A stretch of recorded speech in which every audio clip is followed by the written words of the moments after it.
আজি ক'ত মাছ ধৰিব গ'লোঁ আৰু কিমান পালোঁ তো কৈ আছোঁ ৰ'ব। নমস্কাৰ কমৰক সকলোকে মোৰ এতিয়া ব্লগলৈ স্বাগতম জনাইছোঁ ৰাইজ। ৰাতিপুৱা উঠি ব্ৰাছ কৰি থাকোঁতে দেখাবলৈ যায় দেউতাহঁতে মাছ ধৰি আছে।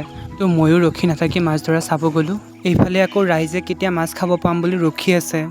তাৰপিছত ময়ো লাগি গ'লোঁ মাছ বুটলাত। মানে মাছকেইটা বহুত সৰু সৰু হৈ আছে, যিহেতু মানে এতিয়া পানীৰ ছিজন আহিছে, ডাঙৰ মাছো খাব পাব। এইফালে আকৌ দ্বিতীয়বাৰৰ কাৰণে মাছ ধৰিবৰ কাৰণে জাল পাতিব লৈছে। আমি কেনেদৰে মাছ ধৰোঁ তো আপোনালোকক অলপ দেখুৱাম, চাই থাকক।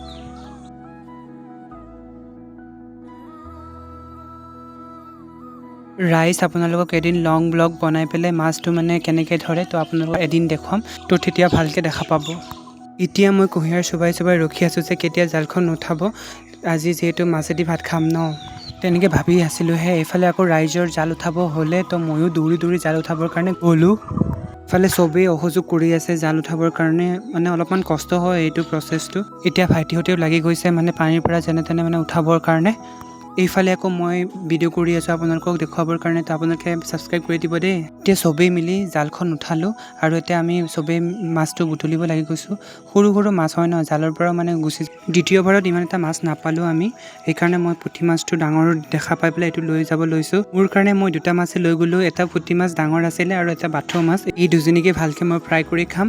এয়াই আছিল আজিৰ ভিডিঅ'টো। যদি ভাল লাগে লাইক, কমেণ্ট এণ্ড ছাবস্ক্ৰাইব কৰিবলৈ নাপাহৰিব। বাই।